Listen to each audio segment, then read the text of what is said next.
book so you can get a good understanding. Just bring the gain down a little bit so you can get just bring that slide bar down just a little bit so you can get a good understanding of what you're reading. What I do, which is a trick that I do, is a lot of times I listen to it. Can get all of your Bibles now, you can sit somewhere and relax and just listen and let the man read to you. Normally when I preach a text or something during the week, I have listened to that text, a couple of times and listened to that book, and that's an easy way to get around it. And then we talked about context, how we cannot jump around in the Bible. That's the reason people believe all this crazy stuff today. They jump over here and they say, it said this, see, and then they jump over here and they said that. We must take, you took everything out. We must take it in context. You heavy-handed. Just slide it back up a little bit. We must take everything in context. And so last week, that's good. And so last week we started on analysis. We started on analysis. And what we did last week was we took the feeding of the 5,000, right? We read it from different passages from different places in the Synoptic Gospels so you can learn a little bit more about detail. And so tonight we're going to talk about, I don't get too deep into it, but tonight we're going to talk about what we call genres, which is writing styles, literary styles. We cannot, if we're sitting over here in Psalms, we cannot look at Psalms the same way we look at Acts, because Acts is a narrative and Psalms is poetry. So if we read a poem the same way we read a story, we're going to get what? Confused. And that's one important thing about the Word of God is we have to get the right genre, all right? Go ahead. Okay, Old Testament. Most of the Old Testament is prose, which means it is narrative history. That's what prose means, narrative history.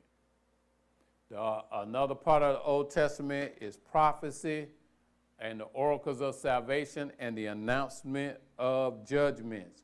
So you got prophecy and you got the oracles of salvation are basically what kept the children of Israel saved. And so when we talk about the oracles of salvation, we're talking about the God of Abraham, the God of Jacob, the God of so on and so on. Why? Because they were really kept through their what? Genealogy. They were kept through their genealogy, all right? And then we have Psalms, poetry, and we have the wisdom literature, which includes what? Talked about last week. Ecclesiastes, Proverbs, wisdom literature, Proverbs, and Ecclesiastes, all right? All right, did we do 1 Samuel? Let's go to 2 Samuel 9. Somebody get 2 Samuel 9, and I'll get Exodus 20. But don't bring me down. Take me to the next one. I'm going to get Exodus 20. Just leave me up for a second. I'll drown. Pastor Kim, get 2 Samuel 9. I'm going to get Exodus 20. And after I go over this section here, we're going to go over these two texts very quickly. Yeah, she's going to need that microphone back. Yeah, Exodus 20, 1 through 17. Okay, yeah, 10 Commandments. All right, so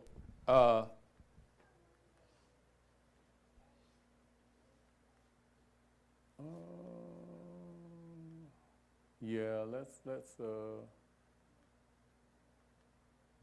okay. Let's just go over this then. Yeah, I'm getting ahead of myself.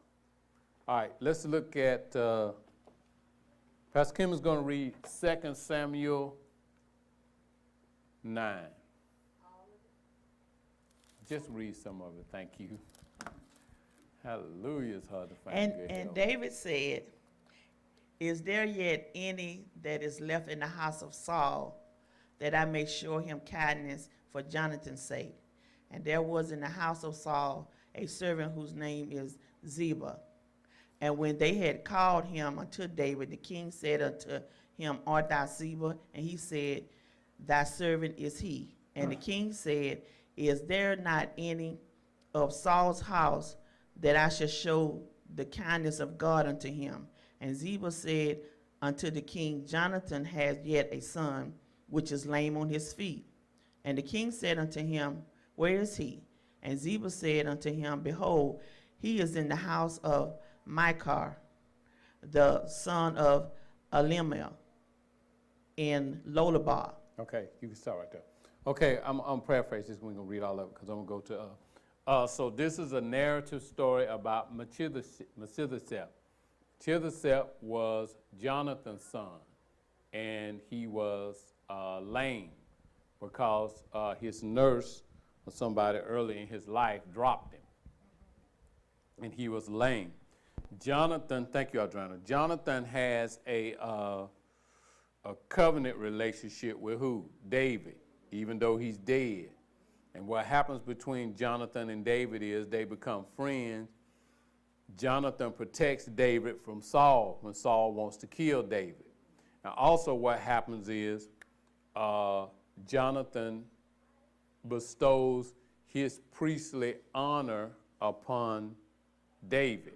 In other words, he strips off all of his royal gear and he puts it on David, and they become friends.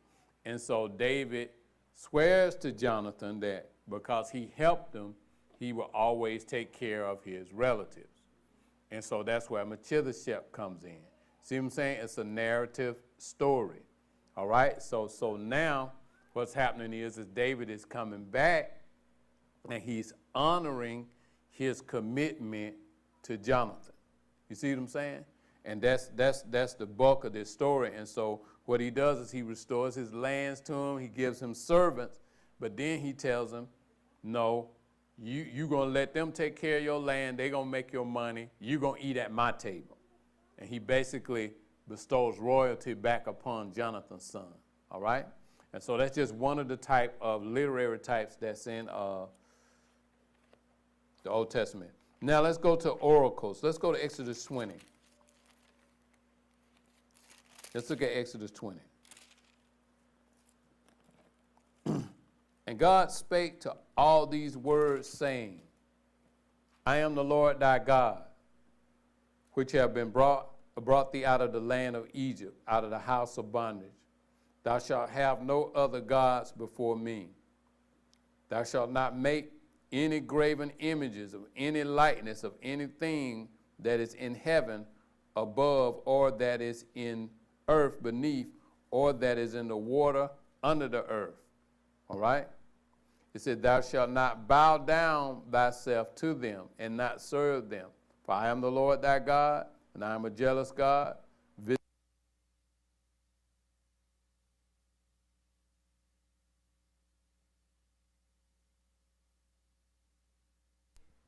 dead too? No, I get mine.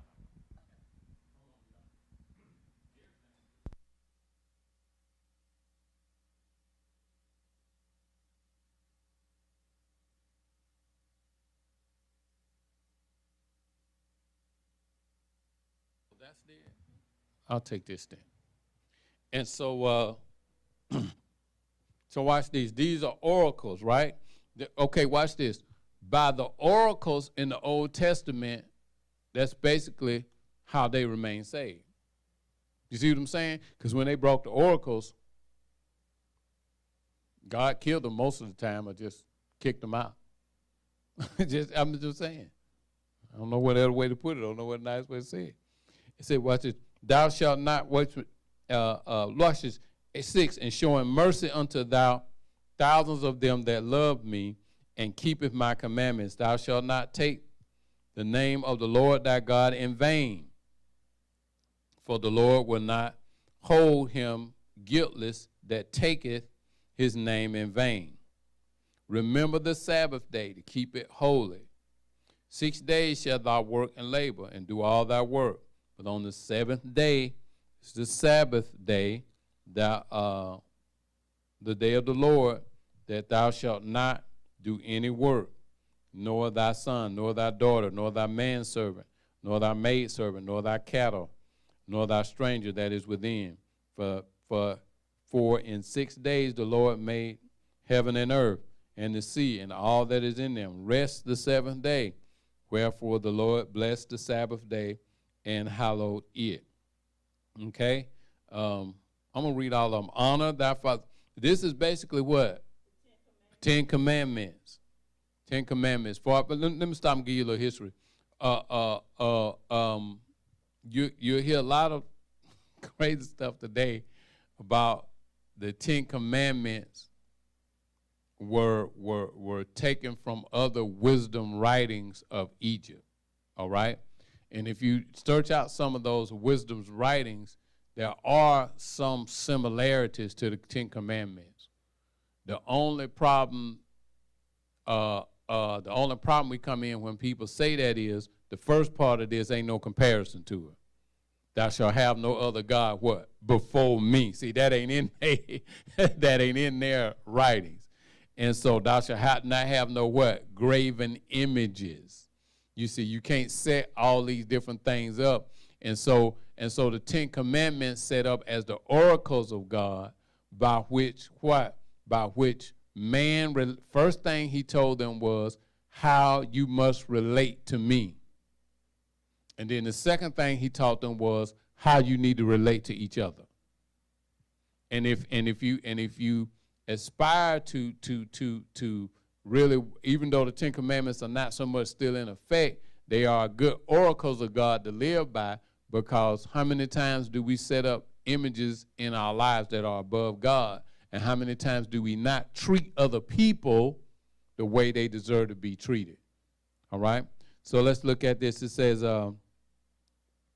now, 10, I'm just give this Bible study so I can give y'all some history, right?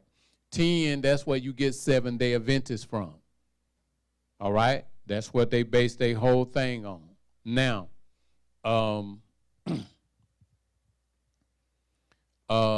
the Sabbath day. The Sabbath day. Saturday is the Sabbath day. All right? Don't believe this craziness is out there. Constantine did not change the Sabbath day. Y'all know what I mean by Constantine. The Greek emperor Constantine, it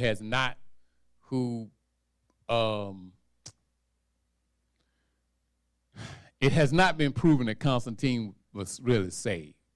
Constantine maybe more promoted Christianity because it brought peace. It brought peace to the whole region.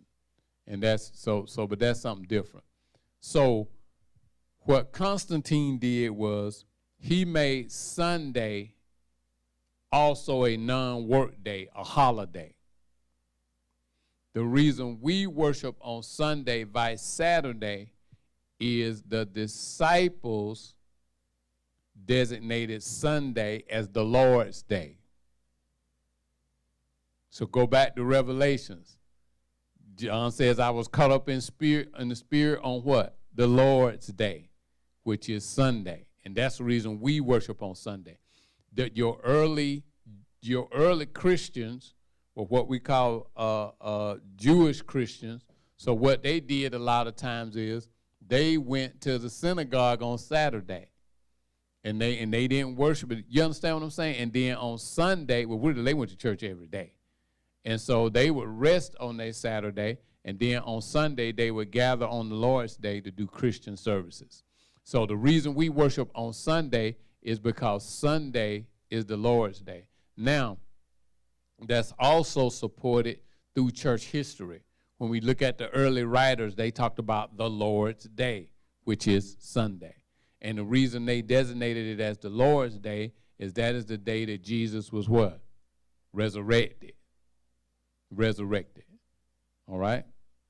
So let's keep going. It says, honor thy father and thy mother, that thy days may be long upon the land, which the Lord thy God giveth. Thou shalt not kill, thou shalt not commit adultery, thou shalt not steal, thou shalt not bear false witnesses against thy brother, thou shalt not covet thy neighbor's house, thou shalt not covet thy neighbor's wife, nor thy neighbor's manservant or maidservant, nor his oxen, nor his ass, or anything that is thy neighbor's. And all the people saw the thunderings and the lightnings and the noise of the trumpet on the mountain and the smoke. And when the people saw it, they removed and stood afar off. And they said unto Moses, Speak thou with us, and we will hear you. But let not God speak with us, lest we should die.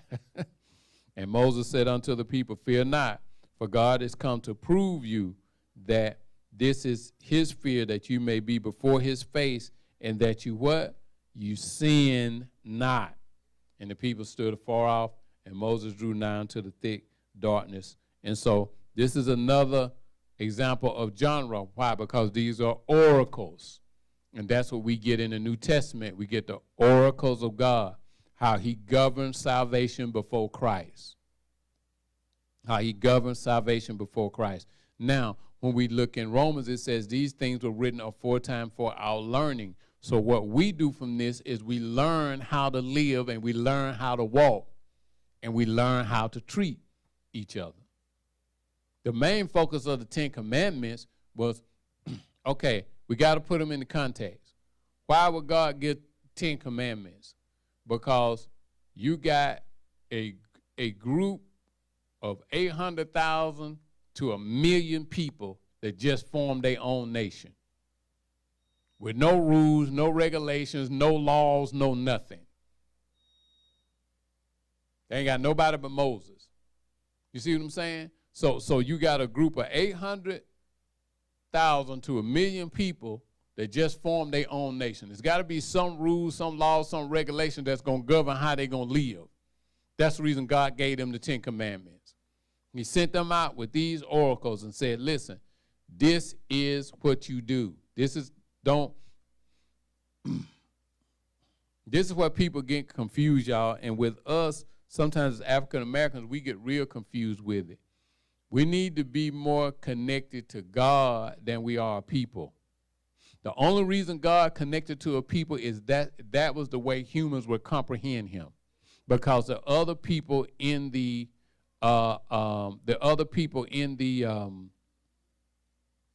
in existence at that time had their own God. You see what I'm saying? So when the children of Israel are in Egypt, Egypt has all these different gods. And then even outside of that, with Abraham is the God of the Hittites and the God of the Amorites and the God of this and the God of that. So God chose the children of Israel just so he would have a people to relate to. He used Israel as a conduit to get his revelation to the world. You see what I'm saying? And even today, we preach a lot of pro-Israel stuff, and which is, I ain't necessarily against it, but here's a news flash. Less than 10% of the people that live in Israel now are really Jews. You think everybody over there is a Jew? Less than 10% of the population is actually Jews. And so that's the reason he set this up. And he set these oracles up so people would know how to live. All right, let's keep rolling. New Testament. Narrative literature is the gospel and Acts. The gospel tells the story of who? Thank you, Jesus. And Acts tells the story of what? Look at Ella Tan. She's like, huh? Oh, that was a funny look you had. She's like, huh? At the Acts of the Apostles. Yeah, you should remember all this. The Acts of the Apostles, you know, that's what Acts is. It's the Acts of the Apostles, all right? It's the story of the early church. That's all it is. It's the story of the early church. Epistolatory literature, Paul's letters and general epistles like Hebrew and James. What's another general epistle other than Hebrew and James? John, yeah, that's a general epistle. What's another one? This is Bible study. Come on, Alicia, what? Peter, yep, that's another one. Okay? Jude, yeah, Jude. All of those are general epistles, all right? So, who wrote Hebrews? It is unknown. Some people think Paul wrote Hebrews. Other people think Apollos wrote Hebrews. What was the big beef between Paul and Apollos? Apollos could do what? Speak. Apollos could preach better than Paul. So when you hear all that stuff about, some say they are of Apollos, some say they are of Paul. I'm glad I didn't baptize none of y'all. Paul was saying all that. That's what he said in the scripture. He said, I'm glad I didn't baptize none of y'all. But the reason he was saying all that is because Apollos was more eloquent than Paul.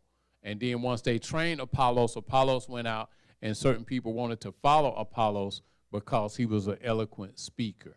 And that's the reason when we get over in Corinthians, and Paul talks about all this stuff about, I didn't come to you with all this eloquent speech and all that stuff, he's really alluding to Apollos. See, when you learn the background to the Bible, man, you start reading, you'll be excited. You'll be like, yeah. That's what he was alluding to. Go ahead. And apocalyptic literature, which is Revelation. Revelations is the revelation of what? Jesus Christ, not the revelation of the end of the world. The end of the world is just a part of the story. There is no end. Watch this. There's an end to this world, but what the book is really telling us is Jesus Christ is forever. So the end of this world is just part of the story of those of us that are in Jesus Christ. So we focus, when we go to Revelations, we focus on the end of this world, and then we don't think about everything else that's in Revelations about us living forever and about us being with Jesus. We just said the world gonna end. I was reading something today that was very, very interesting. A lot of times we don't look at history well enough, and we don't really understand it close enough. Think about if you had been a Christian during World War I. After World War I, a lot of liberal theology came out. Because think about if you had been living when millions and millions of people died in the earth, and then Jesus didn't come back. Somebody's theology going to get messed up. Think about if you over there and the whole world, it looked like the whole world done went crazy. And so if you, come on now, so if you're a Christian that time, you looking up like, oh yeah, this it. And then Jesus don't come back. And so after that, we get a whole bunch of what? Liberal theology. Maybe these things don't mean what they said we thought they meant. And that's how liberal theology is born. They start reinterpreting the whole Bible based on their what? On their tragedy. And so we can't, and I say that to say this, we can't interpret the Bible just based on the tragedy that's in Revelations. Because there's some bad news in there too, but there's some good news. It's the revelation of Jesus Christ and who he was. That's the purpose of the book. To let us know he win and we win. But we stop at this world because we just so in love with it. We just in love with it, and we just want to be here forever, and so we go to everybody's funeral. Hallelujah. Let's keep going. All right. Over a third of the Bible fits nicely into the narrative genre. So you can narrative study and narrative preach until Jesus come back, and nothing wrong with it. Nothing wrong with it. Look at Pastor Ken. I do not, the reason you might think my preaching is a little different is I do not narrative preach that often. I kind of expository preach, but there's nothing wrong with it. 1/3 of the Bible is a story. And you can get you a good story and you can preach it and, go and do your thing, because that's 1/3 of the Bible. So let's look at it. Every narrative has a what? An opening scene. What is the opening scene of the Bible? In the beginning, God created what? Heavens and the earth. Who wrote that? Moses. Now that'll shake you up. God explained to Moses how everything came into existence. So think about you sitting there in the spirit of God, and he's like, let me tell you what happened. We couldn't even take it. That's the reason his face shined. You understand what I'm saying? That's the reason his face shined, And then Also included in his writing is his own death. And the fact that they were going to look for his body, he also included in his writing is his own end.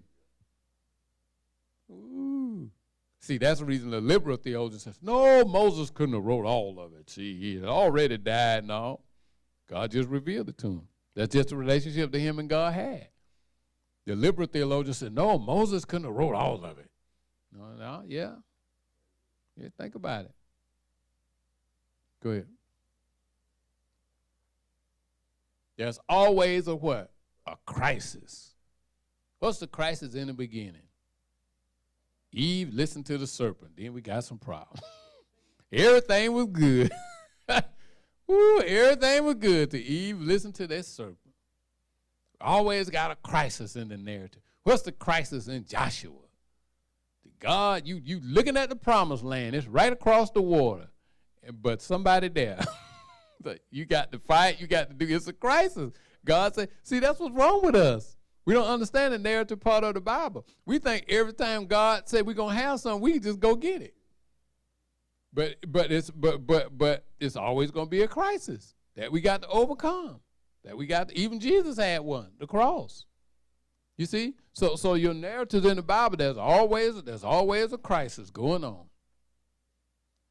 They in the upper room. What's the crisis? The folk gonna kill them. They scared. They ain't just in the upper room cause they pray because they scared cause Paul ain't converted yet. And he taking folks out if they say they're a Christian. You see what I'm saying? So you got Paul and the Romans. And ain't but a few of us. That's a monumental task when you got 120 people up in a room and you got the Romans somewhere and Paul and the Jew, man, they were scared. God had to send something. He would have had to send something to get you out of that room. That's the story of Acts. It's a crisis in that room. They ain't just, everybody said, ooh, they just went. See, Christians, we make everything all nice and pretty. Ooh, they just went there to pray. No, they were scared. They ain't had no choice but to pray. Because them folk was after them. It was a crisis. Go ahead. And there's always tension. There's a tension not only in the narrative, but there's a tension in Scripture, period. Because we are always figuring out the revelation of God. And so my revelation is filtered also through my personal experience. So in that, sometimes it gets confused. There's always a tension in the Bible. And it's a tension because we don't always know for sure what God means. We can only, in our finite minds, get as close as we can to it. All right? Sit up. Tell them don't go to sleep back there. You done lay it out. You understand what I'm saying? There's always a tension. There was always a tension with Jesus dealing with the Sadducees and the Pharisees. You see what I'm saying? One belief, the old belief that everybody, and think about it, the Sadducees and the Pharisees was controlling people with that. And then Jesus come along and said, I am the resurrection. They say, what are you talking about? You the resurrection and the life. We're going to kill you. And they did, because them folks started following him. He said, come unto me, all ye that are burdened. And they were like, what is this man talking about? Come unto him. It was a tension. It's a tension all throughout the Gospels. And then they're serving the Lord and they're doing miracles. And then they come to kill him and Peter talking about, I don't know him. Who y'all talking about? I ain't got a clue. Who is he? And then Peter started cussing. I told you I ain't bleep to bleep know him. Why are you asking me? It's a tension in there all the time. It's a tension in this. In every narrative story we get in the Scripture, we always can find a tension. Family tension. Jesus preaching, his family show up. They said, Jesus, your mama and your sister and your brother outside. He said, behold, my mother, sister, and my brethren. he that do the will of the Lord, they were like, oh, would you talk to your mama like that? Jesus called his mama a woman. Ooh, y'all got to go back and read this thing. He talked to his mama. Would you talk to your mama? Woman, what would you have me to do? It ain't my time yet. Why you bothering me? She ain't even pay attention to nothing he said. She said, just whatever he tell y'all to do, y'all do it. And he turned water into wine. He talked all that smack to his mama and still did what she asked. Oh, so y'all got to read the stories. He talked smack to his mama and then obeyed. He did a miracle based on what his mama asked him to do. He did a miracle based on what his mother asked him to do. Why? Because he's still following what? Them oracles we just read. He's still following them oracles that we read. Honor that mother. And so if she asks him to do something, it's in the will of God that he do it because he's honoring her by doing it. And so watch this.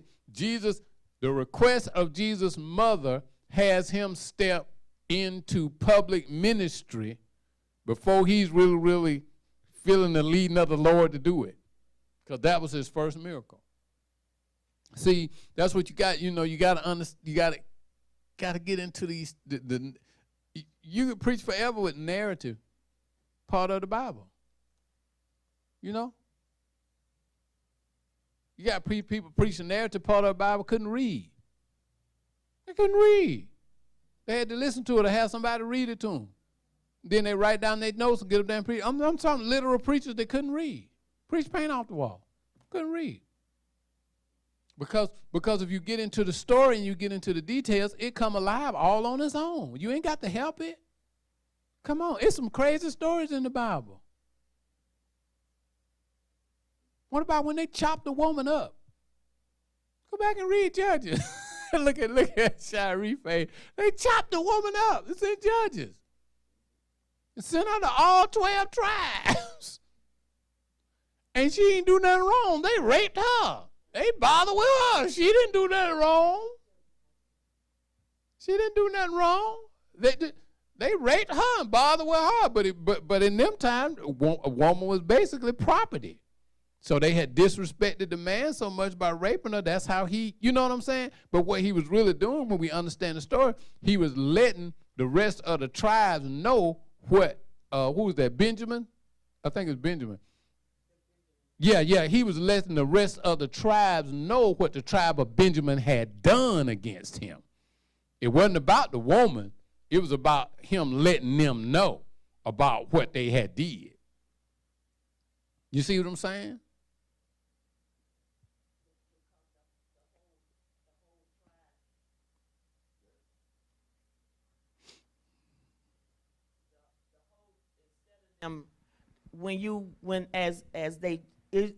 As the people traveled, they were supposed to be able to come to another Jew and have safety. You were supposed to protect them exactly. while they were out in away care. From their home, and you was in their care. But the Benjamites didn't do that. They attacked the man. They wanted him, but since they couldn't get to him, which made the whole town be perverted, including they was all bisexual. All bisexual. So instead, he said, well, the guy that was protecting him said, you could have my daughter. She's a virgin. They don't want her. He said, well, take the wife who was promiscuous, and they put her out there, and the men raped her all night and all day. And that morning, when the light come, she died. So then he took her, and that's when he sent the message out to the whole tribe. And they killed all them men. All the tribes came together and destroyed their whole city, except for the virgins that were left in that city. What about when the man had to sacrifice his own daughter? That's in the word too. He made a vow. The next thing I see, I'm going to give it to God as a sacrifice. And the next thing he saw was his own daughter. Now, some of that wasn't all God, some of that was him, because he didn't have to make that vow. You see what I'm saying? God be teaching us stuff. He didn't have to make that vow. And see, and back in them days, we look at it like it's crazy, but when we get back into the history, when we get into the study it, back in them days, it was nothing to sacrifice your son or your daughter. That brings us all the way back to Abraham. What was Abraham really? See, was God, watch this now. Think about, you got to look at the context of Abraham.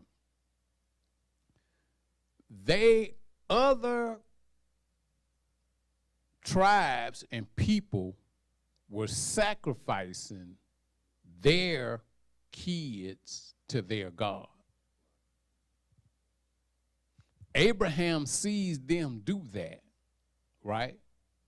So God, in turn, asked Abraham, okay, give me Isaac. Abraham thinks it's okay because he's seen other people do it to their God.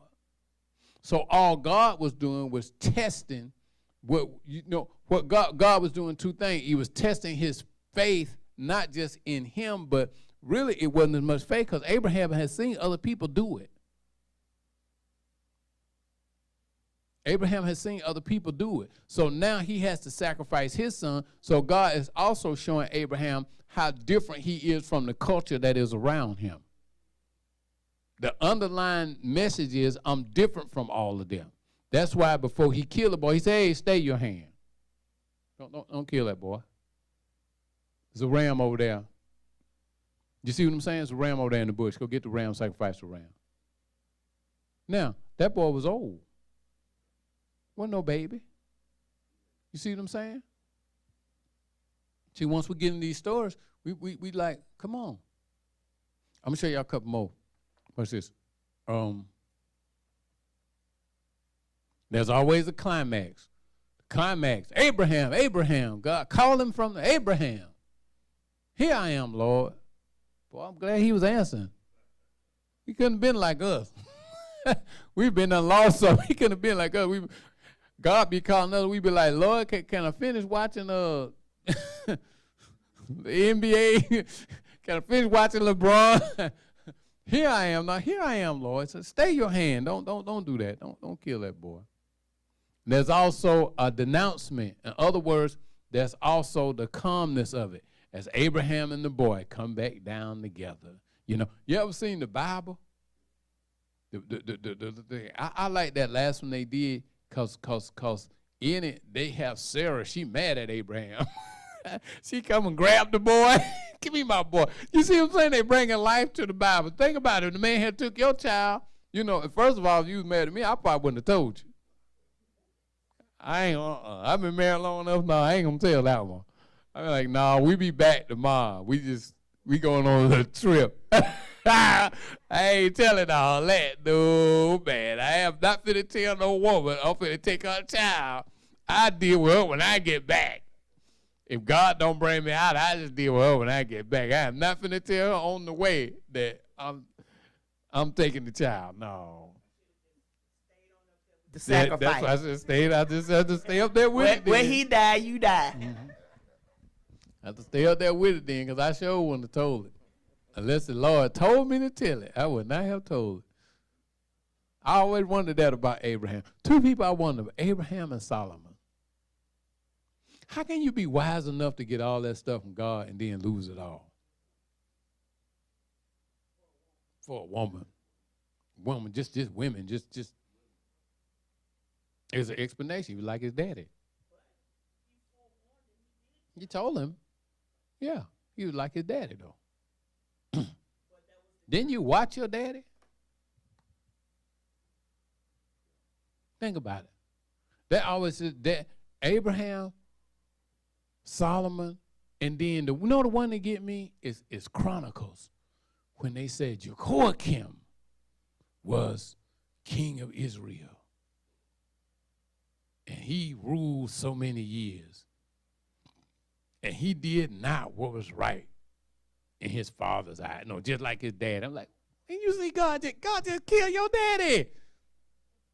How you going to turn around and still worship? God just killed your daddy, but he did not what was right in the sight of the Lord. Like, man, you be like, man, I don't even get it. I don't get it. Go ahead. Talking to the mic.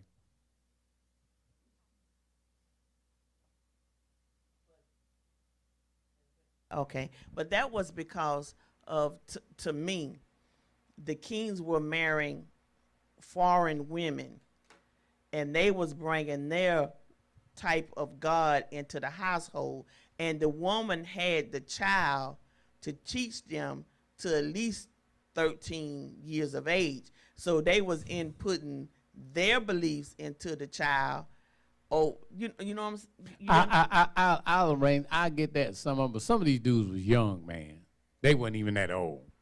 Cause they be like, whatever his name is, he was only, 17, 18 years old. Still didn't do right with his eyesight in the Lord.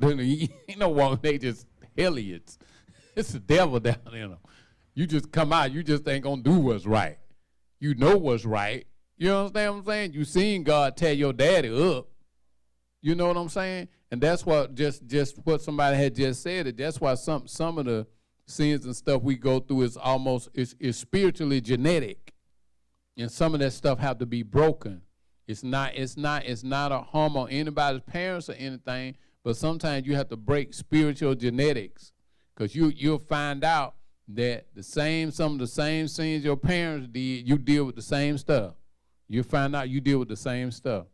And that's why you have to break, like they say, you have to break those curses, those generational curses, and spiritual the negative spiritual genetics. Go ahead.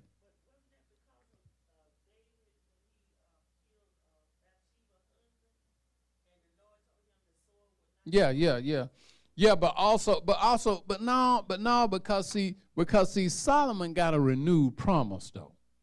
I understand all that about now. I would say all that he went through with Absalom is under that prophecy. But think about it. Solomon is the child of promise for that time. And Solomon receives the promise of God. God gives Solomon his own instructions. You see what I'm saying?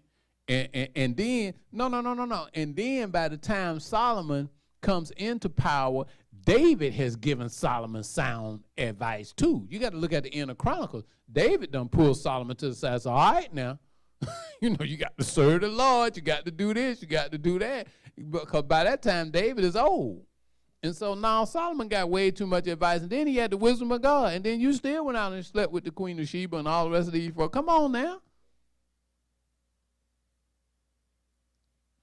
I got to ask him about that when we get to glory. I asked him, what's happened to you, man? I mean, you just confusing me now. You smart. You the smartest man ever that made all this money. Come on now. 700 concubines. Come on now, bro. 500 wives. Come on. I mean, no. So watch this. One of the main ones, bring me back up, one of the great ones where all this comes together is the book of Ruth. And especially our females should read the book of Ruth, with the Boaz and the story of how she follows Naomi, and you have the climax, and all those different things. Kinsmen redeemers, how Jesus, relating to Christ, how Christ becomes our kinsman redeemer. All right? So that's another good story. I'm going to hold y'all too long. Okay. We're not going to get through all of these, but we'll just we'll do a couple of these, and then we'll. And remember, y'all, this I had to bring the book. This is in the book, A Layman's Guide to Biblical Interpretation. That's where I'm getting a lot of this from. So you really need to get this book. It costs about $19. It's a really good book to read. It's called A Layman's Guide to Biblical Interpretation. I'll bring it with me next week so y'all can take a look at it. But I just want to give y'all the information out of it because some of y'all ain't going to buy it and you ain't going to read it. So I leave y'all with it. You'll never get the information, so I'll just give it to you. Okay, watch this. Contentions and the context of the speaker bring better understanding, okay? So a highball is not necessarily taking literature not necessarily taking that image literally, but what would happen if this would happen. Turn to 1 Corinthians 13. So in a highball, we don't take it literally, but it's like, what if the alternative would happen? Look at this. It says, though I speak with the tongue of men and of angels, and have not charity, I have become as sounding brass or a tinkling cymbal. You see that? So the hypo is that not that he's going to literally become brass and a cymbal, but what would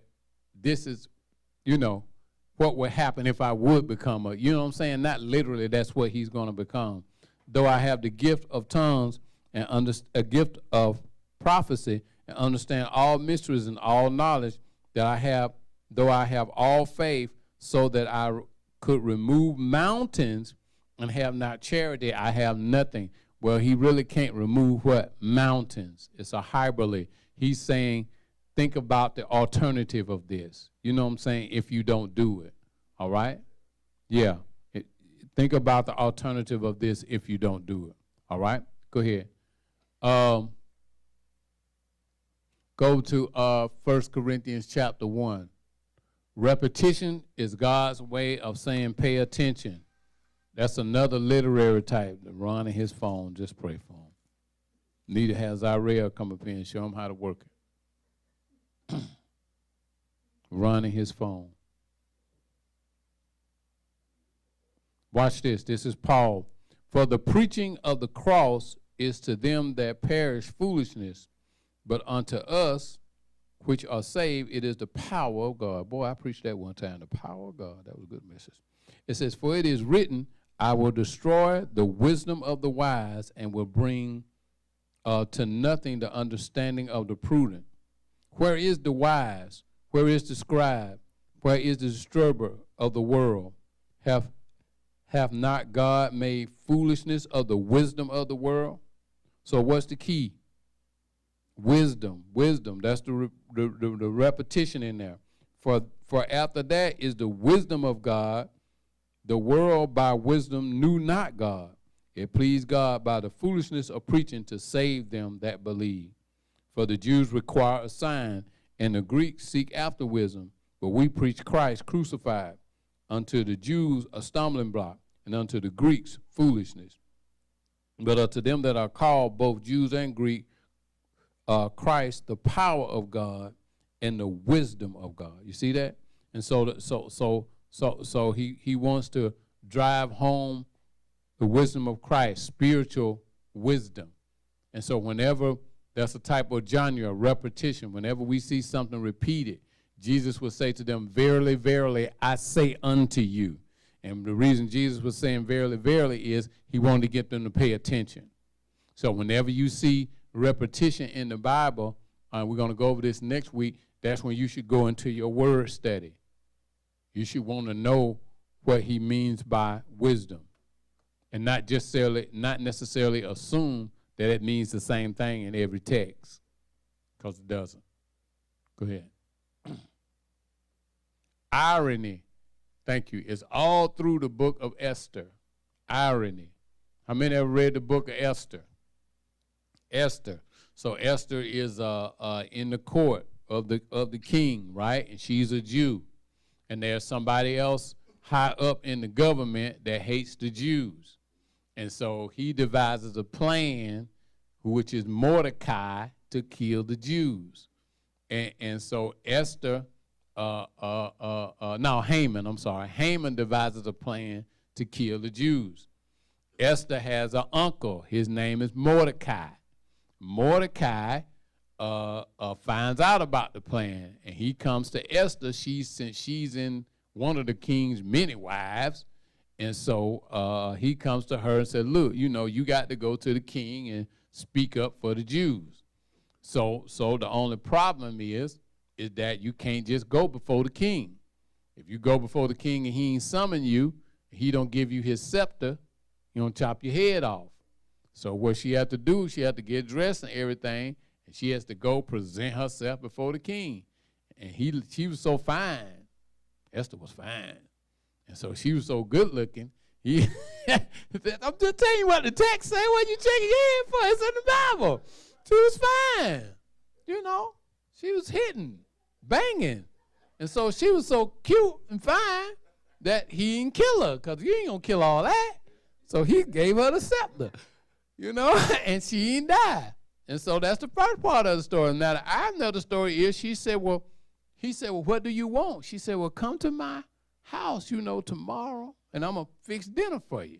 And so he brings Haman. You know what I'm saying? Not knowing that the irony, see, Esther got all this irony in it. You got to read Esther. So he brings Haman. And so she fixes them a nice dinner and everything. And so the king said, well, what do you want me to do for you? She said, no, I'll come tomorrow for dinner. So she sent them away. They come back, him and Haman, So 3 days, about 3 days straight, they had this nice dinner. And then finally she reveals to him that, people want to kill the Jews. They got this decree and everything to kill the Jews because he had gave Haman the right to do decrees. And so the king really didn't even know nothing about it. But the irony is Haman sets up this thing to hang the Jews on. And the irony is he get hung on it. In the end, he gets hung on that same thing. So the irony of the whole story is the same thing he planned for the Jews end up killing him. And then what make it so bad, Haman was he was big in the court of the king. And when he came by, people would bow to him. Mordecai wouldn't bow to him. So he got mad. So he set that thing up to kill Mordecai. But Mordecai had sent some information to them about an assassination on the king. And the king, said, we got to reward him. So Haman had the same guy that was dissing him. He had to ride him through the whole thing on a donkey. And so he set up this thing to kill him. But he ended up dying on the same thing. It's a great story, man. Y'all need to go back and read and listen to some of this stuff. I'm serious. I don't know. Get the video. Yeah, they got an Esther video. It's a good movie, but it's a really, but it's irony. If you look at Esther, it's got all type of irony in it. Because Esther thought that when she up there in the king's court or whatever, she didn't think nothing could happen to her. And then he had to tell her, hey, you a Jew too. And so they had this big time that people was going to go out and kill all the Jews, but the Jews ended up prevailing, So it's got a lot of irony in it. Go ahead. A simile is a direct comparison, but it includes the words like or as is used. So like Jesus says the kingdom of God is like. Y'all ever read that? The kingdom of God is like. Or the kingdom of God is at. Anytime they're using that, it is a metaphor, but in that metaphor and in that parable, that is what we call a simile. Okay? That's what we call a simile. Go ahead. And we're going to finish this up. And then metaphors make a comparison without that word. Okay? So Jesus says a certain man had a vineyard and he let it out. Well, that's more of a metaphor. You know what I'm saying? The kingdom of God is like a grain of mustard seed. That's a simile. And that's how we tell the difference, whether we got a metaphor or a simile. And so all those literary types make a difference, and I didn't go through all of them. They make a difference when we interpret the Bible, when we read the Bible. People want to talk about the kingdom. Well, you got to go through, he says, it's as like a lot of different things. If you don't understand what he's talking about, well, how could it be in you and be like a mustard seed too? You got to figure that out. You know, understand what I'm saying? All right, come on, give God some praise. We're going to get ready.